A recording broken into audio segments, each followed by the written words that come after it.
खातमुन नबिय्यीन सल्लल्लाहु अलैहि वसल्लम के खालिक और मालिक के बाबरकत नाम या अल्लाह के साथ जो रहमान भी है और रहीम भी। अस्सलाम वालेकुम नाज़रीन, मुझे मियां इमरान अरशद कहते हैं और आप देख रहे हैं प्रोग्राम पाकिस्तान पूछता है।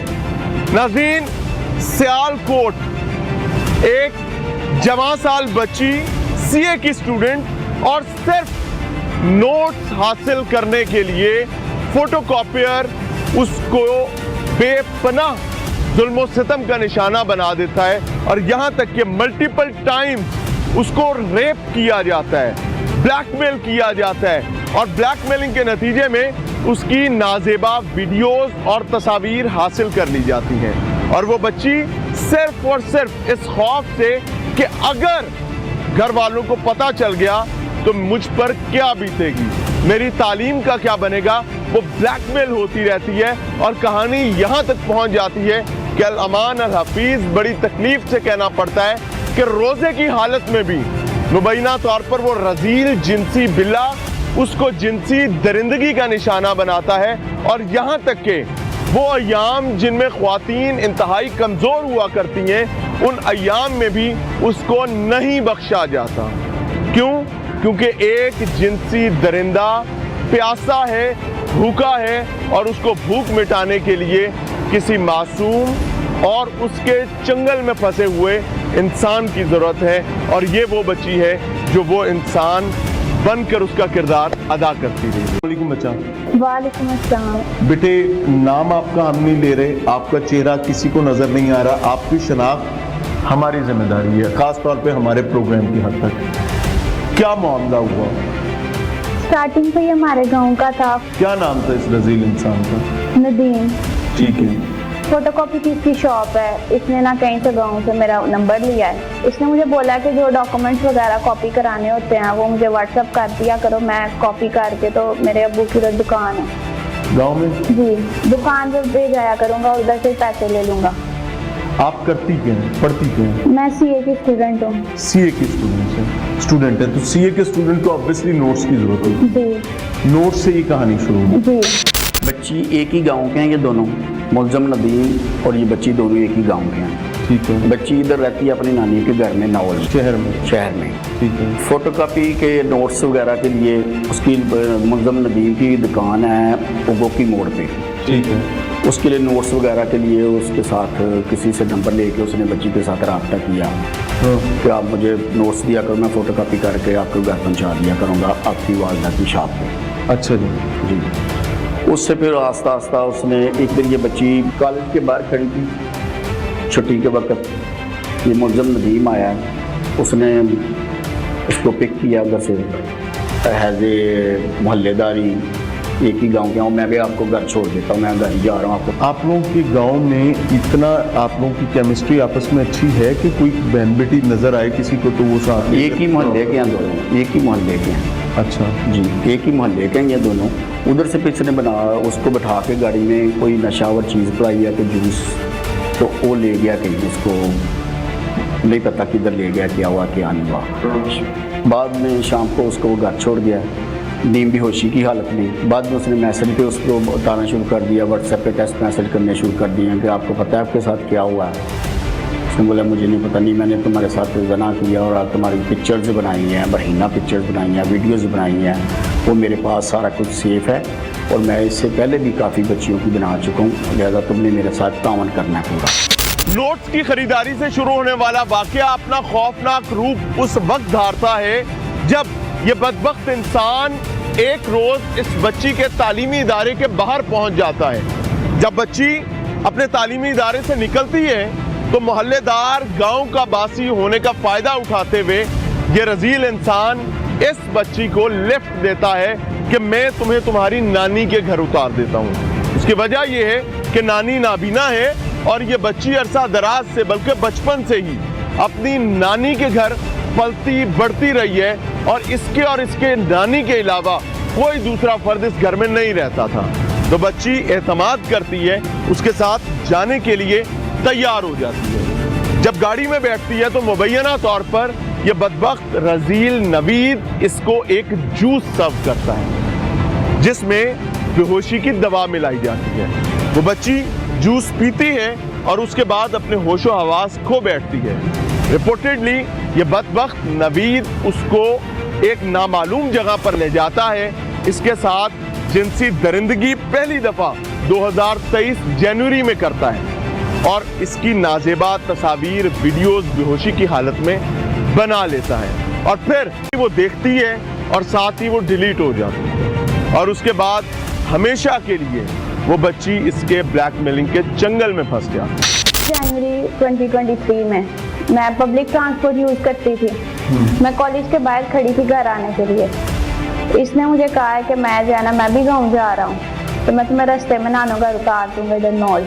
मैं मोहल्लेदार थे उस नाते में बैठ गई हूँ कि उतार देंगे। इसने गाड़ी में मुझे जूस दिया पीने के लिए।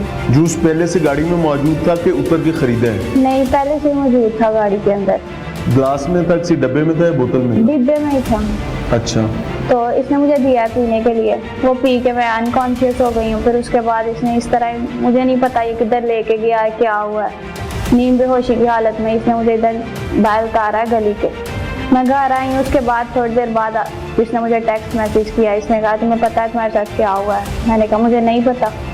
फिर इसने कहा कि मैंने इस तरह तुम्हारे साथ किया है, जिना भी किया, वीडियोस भी ये बना ली हैं।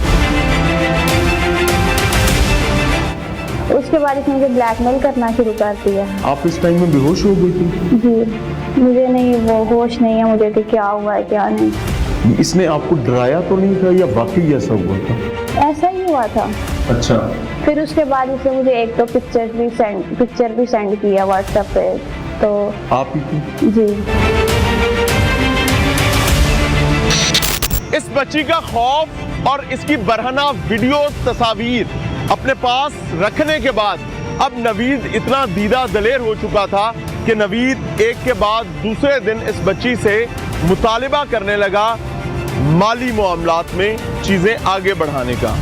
घर की सूरत-ए-हाल ये थी कि बच्ची और उसकी फैमिली यानी उसकी नाबीना नानी के पास 2 वक्त का खाना मुश्किल था, लेकिन इस रजील इंसान की हवस खत्म होने का नाम ही नहीं लेती थी। तरला शुरू कर दिया कि मुझे अपने तालीमी अखराजात पूरे करने के लिए मजीद रकम की ज़रूरत है, क्योंकि माजी में भी इस बच्ची के तालीमी अखराजात इसके बैरून मुल्क मकीम मामू ही उठा रहे थे और इवेंचुअली तकरीबन 5-5.5 लाख रुपया ये बच्ची अपनी इज्जत बचाने के लिए, इस कहानी को दबा रखने के लिए इसको खिला चुकी, लेकिन फिर भी इस जिनसी दरिंदे की मजबूत, मुस्तहकम और ताकतवर होती।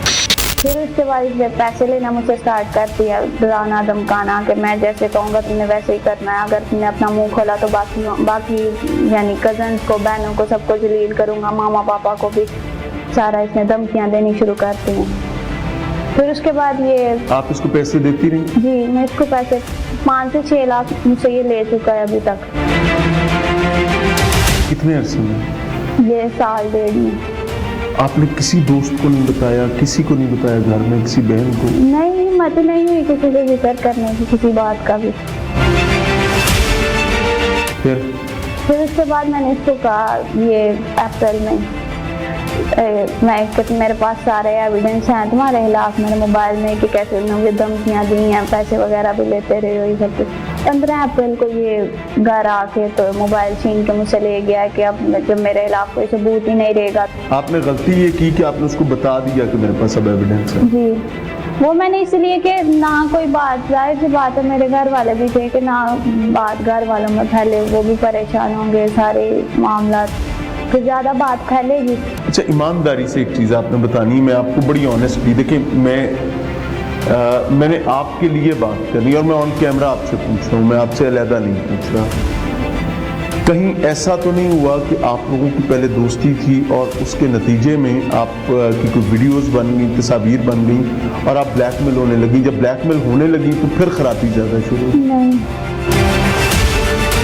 पक्की बात है? हाँ जी। आपकी से कोई दोस्ती ताल्लुक नहीं था? नहीं, ये बल्कि बाद में फोर्स करता रहा कि जी तुम मुझसे सही से बात किया करो, नहीं तो मैं ये कर दूंगा, वो कर दूंगा।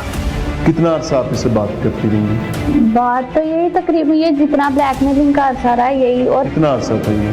ये साल, 1 साल, 2, इस 1 साल में आप लोगों की बात होती रही है? इतनी ज्यादा नहीं, या वो इस तरह नहीं जिस तरह होती है दोस्ती में, वैसे नहीं होती रही। जब ये प्रेशराइज करता था तब बात होती? जी, क्या प्रेशराइज करता था? यही आगे से धमकियां देता था कि मैं घर आ जाना है, तुम मुझसे बात नहीं कर रही, ये वो। और वो फिर घर आया भी? जी, रात को 12-1 बजे आकर वो बाहर का दरवाजा नॉक करता था जोर जोर से। तो ये आबादी वाले सारे नहीं कहते थे कि कौन है? मोहल्लेदार हमारे सारे ऐसे ही हैं, वो तवज्जो नहीं करते किसी की तरफ। ये अभी जब बात खुली है उसके बाद अब वो मुझसे वो सुनाने लग पड़ेंगे कि हाँ हमने भी देखा था, ये आता था, ये वो। जब बात ये हुई है, उससे पहले कोई नहीं तवज्जो नहीं करता था। आप किसी को वीडियो कॉल भी होती रही? नहीं, कोई वीडियो कॉल नहीं, कोई टेलीफोन, सिर्फ टेक्स्ट मैसेजेस हैं? कॉल पे होती थी, वॉइस कॉल करता था ये, जब पैसे वगैरह भी लेने होते थे ना। पैसे कहाँ लेने आता था? पैसे कैश में देते थे या बैंक में देते थे? कैश में। तो वो पैसे कितनी दफा लेने आए? काफी दफा, 10-12 दफा। यही घर पे? हाँ जी, वो बाहर वाले दरवाजे तक, वो भी। बाहरले दरवाजे तक मैंने देखा है। हाँ, उधर तक। तो वहाँ पर जाके आप पैसे देते? जी। पैसे कहाँ से आते थे आपके पास इतने? क्योंकि अमूमी तौर पर बुरा ना मनाइएगा, जो फैमिली की कंडीशन है वो 6-7 लाख रुपया, 5 लाख रुपया देने वाली नहीं है। पैसे कहाँ से आते? मामू मेरे US से होते हैं, वही मेरे फी वगैरह वही सारे अफोर्ड करते थे ना। US में होते हैं? जी। तो उनसे पैसे मंगवाती थी? जी। क्या कहती थी? फी भी मेरी वही देते थे, तो फी का बहाना कर लेती थी कि इतनी है, बुक्स वगैरह मंगवानी है, तो वो भेज देती? जी। तो पैसे जो ट्रांसफर करते थे वो पैसे किसके अकाउंट में आते थे? यहाँ ये जो नीचे 2 मामू हैं, इनके पास ही आते थे। तो आप फिर उनसे लेती? हाँ जी। तो 19 को मैंने जाके घर, तब तो मैं से यानी उसने उस सिचुएशन में भी नहीं छोड़ा? ऐसे तो यही कहता है, हर जगह सुनी मेरी जानी है, जो मैंने सुनानी है वही सुनी जानी है। वैसे तो इस बच्ची से बहुत सारी गलतियां हुई हैं, लेकिन सबसे बड़ी गलती उस वक्त हुई जब ये अपनी इज्जत बेआबरू करवाने के बाद, जब ये बच्ची तकरीबन 5-5.5 लाख रुपया भत्ते के तौर पर खिलाने के बाद और हर रोज, हर दिन, हर रात इसके मुतालिबात से तंग आ गई थी। इस लम्हे इसने सबसे बड़ी गलती की, और वो गलती ये थी कि ये बच्ची इस बदबख्त इंसान को ये बता बैठी कि तुम्हारी बदबख्ती के तमाम सबूत अब मेरे पास हैं। ये वो सबूत हैं जो तुम मुझे वक्तन फवक्तन ब्लैकमेल करने के लिए भेजते रहे हो, और जब जब तुम मुझसे इस हरामकारी और इस हराम मामले को छुपाने के एवज रिश्वत और भत्ते के तौर पर पैसे लेते रहे हो, अब मैं ये तमाम सबूत सबके सामने रखने जा रही हूँ।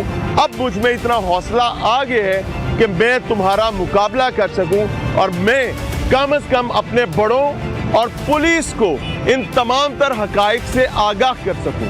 और 15 अप्रैल को ये बदबख्त इंसान इस मासूम बच्ची के घर की बदबख्ती के तमाम सबूत इसमें हैं।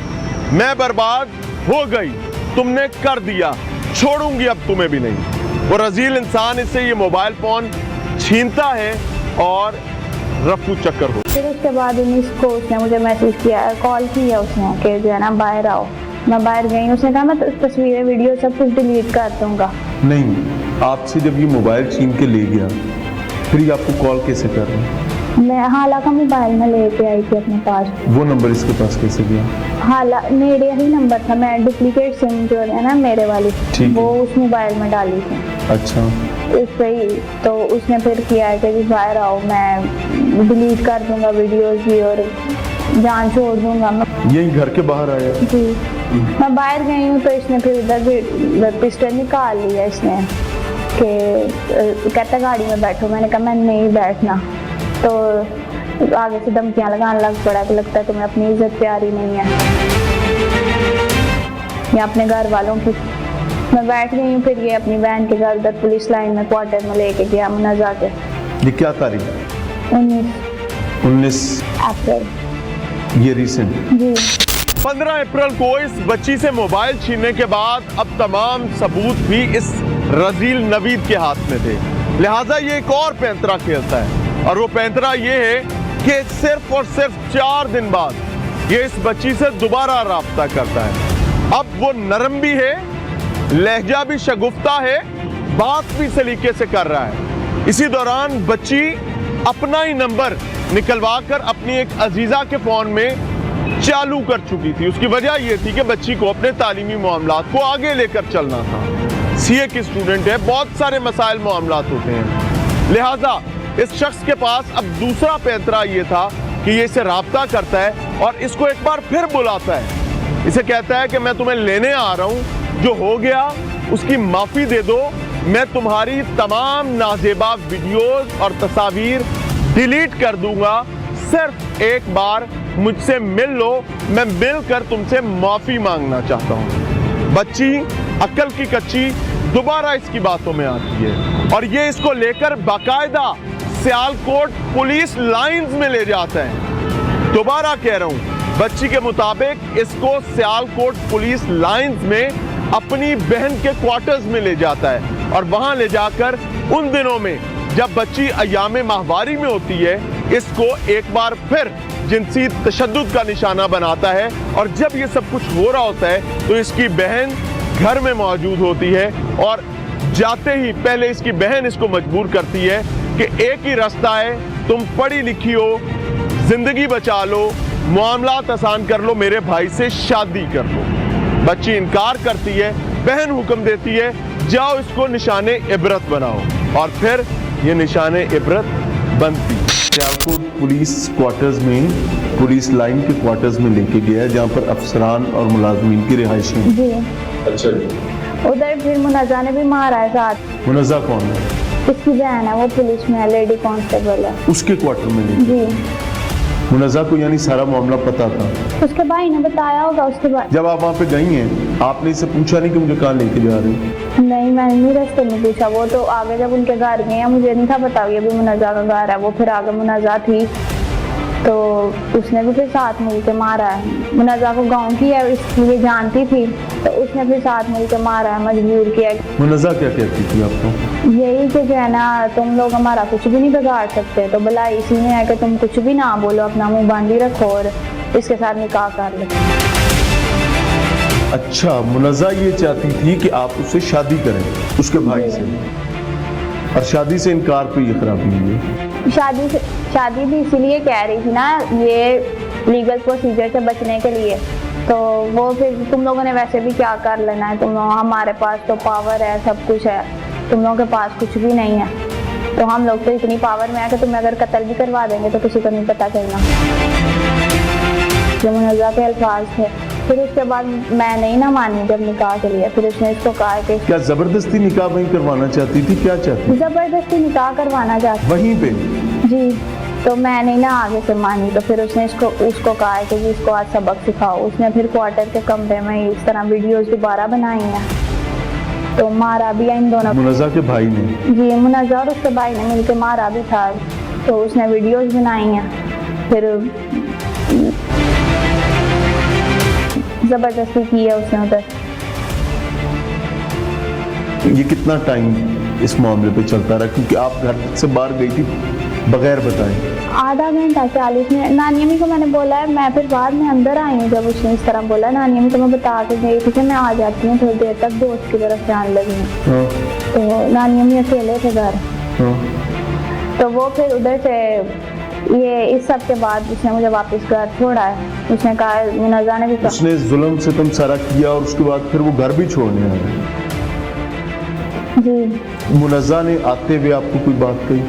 यही कि सोच लो, अभी भी टाइम है, नहीं तो हम लोग तुम्हारे वालिदैन को भी कत्ल करा देंगे। पापा को मारने की भी उसने धमकियाँ दी। हर जगह चलता पैसा है, हमारे पास है, पावर भी है, तुम लोगों के पास कुछ भी नहीं है।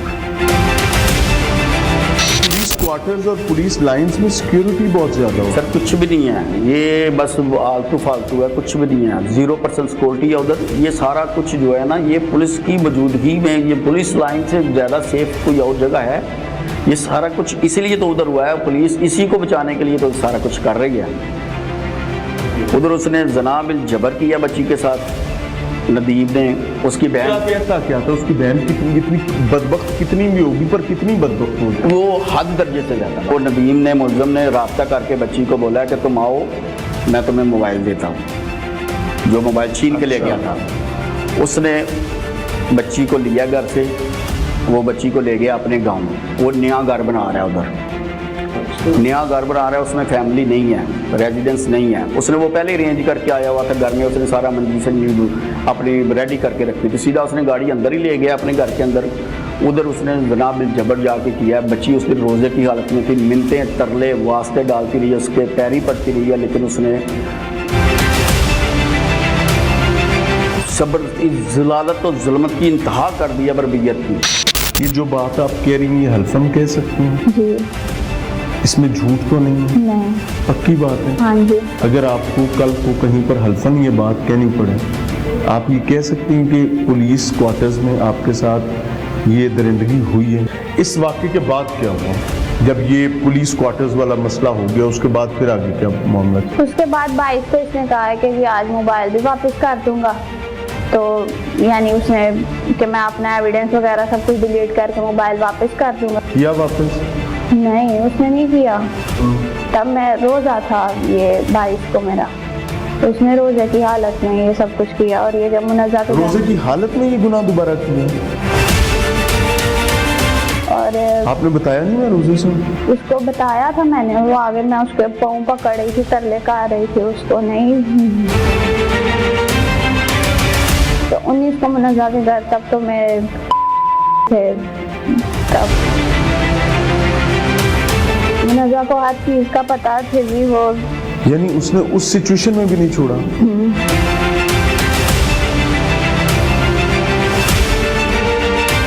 उसके बाद फिर 22 को भी उसने इस तरह ही मारा भी था, वीडियोस बनाई, जिना किया है। तो उसके बाद फिर मैंने मामा को तंग आके बता दिया था।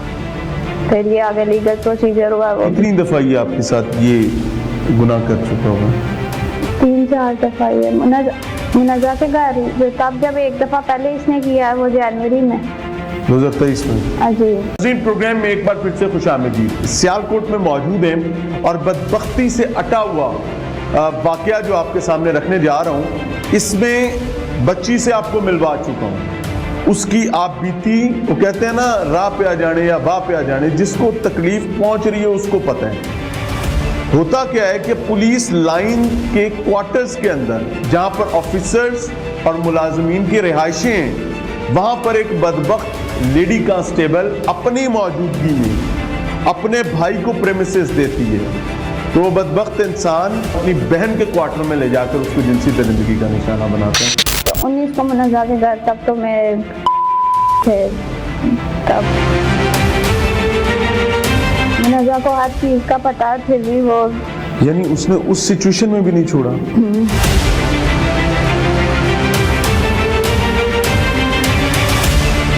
वो पूरा डिपार्टमेंट रिपोर्टेडली इस चीज पर घूम रहा है कि कितने पुलिस लाइंस का ना आ जाए अंदर। इस बच्ची के साथ जो बदबख्ती हुई है उसका कोई पुरसान्याल नहीं। चलते हैं, अभी समझेंगे भी और देखें भी, हम अपने हिस्से का काम पूरा करेंगे, आगे मालिक बेहतर जानते हैं। वो कहते हैं ना, देर आयद दुरुस्त आयद। अब इतनी रुसवाई काटने के बाद ये बच्ची इतना हौसला समेट चुकी थी कि ये अपनी फैमिली से बात करती, और इसकी फैमिली ने जो ही इन्हें पता चला, एक गैरतमंद खानदान होने का सबूत दिया, ना कि विक्टिम ब्लेमिंग शुरू कर देते। इस बच्ची का साथ दिया, इसको लेकर पुलिस के पास गए, पुलिस को एफआईआर में तमाम हकायक लिखाए, लेकिन पुलिस के गले में हड्डी उस वक्त फंस गई जो ना आगे जा सकती थी ना बाहर उगली जा सकती थी, जब उस एफआईआर में पुलिस के श्री जवानों ने पढ़ा कि इस बच्ची का रेप पुलिस लाइंस के क्वार्टर्स में भी होता रहा। लिहाजा जब एफआईआर दर्ज की गई तो उसमें से पुलिस लाइन क्वार्टर्स का तज़किरा सिरे से ही निकाल दिया गया, और इस बच्ची को बाकायदा बुलाकर एसएचओ की जानिब से डराया गया, धमकाया गया। बच्ची डीएसपी के पास गई, डीएसपी ने कहा तेनू में दस लना। कहानी यहां भी खत्म नहीं हुई, बच्ची डीपीओ के पास गई। मुतल्लिका डीपीओ ने सरजनिश करते हुए अपने सबॉर्डिनेट्स को कहा कि फौरन जाओ, मौका देखो। बच्ची से तमाम तफसीलात ली गई, बेड पर चद्दर किस कलर की थी, दीवार का रंग क्या था, सोफा कहां पड़ा था उसका रंग क्या था, और कमरे में क्या क्या था, यहां तक कि अलमारी का रंग क्या था। बच्ची ने तमाम चीजें बताई और इस बच्ची ने उन अयामे हैज में जब इसके साथ ये दरिंदगी की गई, मुबैना तौर पर वो कपड़े भी अपने पास संभाले रखे। बच्ची पुलिस को लेकर मौके पे गई डीपीओ के अहकामात पर, लेकिन होता क्या है कि फिरौनियत से हटा एसएचओ और इंचार्ज इन्वेस्टिगेशन बच्ची को बहुत वाज़ेह बता देते हैं कि बंदा बन जा, जो दसना है असा दसना है। एसएचओ ने पहले दिन ये एक बात कही थी, जिधर मर्जी चले जाओ, डीपीओ को डीएसपी को बात मैंने सुनानी है, एसपी को बात मैंने सुनानी है, डीपीओ को बात मैंने सुनानी है, आरपीओ को बात मैंने सुनानी है, जिधर मर्जी चले जाओ बात मेरी ही सुनी जानी है। मैं खुद बच्ची का सगा मामू थाने गए हैं, एसएचओ साहब को आखिरी दफा जब ज्यादती हुई है उसके कितने दिन बाद? 4-5 दिन बाद जब हम गए हैं एसएचओ साहब के पास, उनको रिक्वेस्ट की है कि मेहरबानी करके इनको मामले को अच्छे तरीके से हैंडल कर लें। एसएचओ हमें कभी एक एप्लीकेशन में कभी ऐसे हमें हफ्ता पूरा घुमाते रहे हैं ताकि मेडिकल ना करवाना पड़े। आपका पर्चा नहीं हुआ? नहीं कुछ नहीं हुआ। कितने दिन बाद पर्चा? पर्चा तो हमारा जाके 8-10 दिन बाद हुआ। ये तो हमें एप्लीकेशनों में घुमाते रहे हैं बस, हमारा पर्चा नहीं हुआ। जब पर्चा हो गया उसी दिन मेडिकल हुआ, फिर 3 दिन मेडिकल हमारा जो डॉक्टर होते हैं जो सेम डे जाने होते हैं ना फ्रांसिक में, वो 3 दिन पड़े रहे हैं इधर, भेजे नहीं जानबूझ के कि इसमें कुछ आ ना जाए। बच्ची के मामू ने उस स्पॉट पर मोबाइल कैमरे से वीडियो और तस्वीर बनाने की कोशिश की ताकि हम ये साबित कर सकें जो बच्ची ने बताया था ये वही जगह है, ये ऐन उसी तरीके से है। लिहाजा उसे मोबाइल छीना गया, उससे सख्ती की गई और उसके बाद भी सफाए मिसल पर कभी आज तक पुलिस लाइन क्वार्टर्स का जिक्र नहीं आ सका, बल्कि बच्ची को यह समझा दिया गया कि वो जो मोबाइल जिसमें तुम्हारे एविडेंसेस थे वो नहर में फेंक दिए गए हैं और अब तुम्हारे पास साबित करने के लिए कुछ नहीं। मैंने क्वार्टर में जाके मैंने आज चीज को एसएचओ के साथ आईओ के साथ में जाके। आप पुलिस को लेके गई हैं वहाँ पे? हाँ लेके गई हूँ, हर चीज को मैंने पॉइंट आउट किया है। वो कमरा जिधर वो लेके गया था वो हर चीज उधर सोफे पड़े हुए थे, हर चीज मैंने उनको पॉइंट आउट करके बताई है।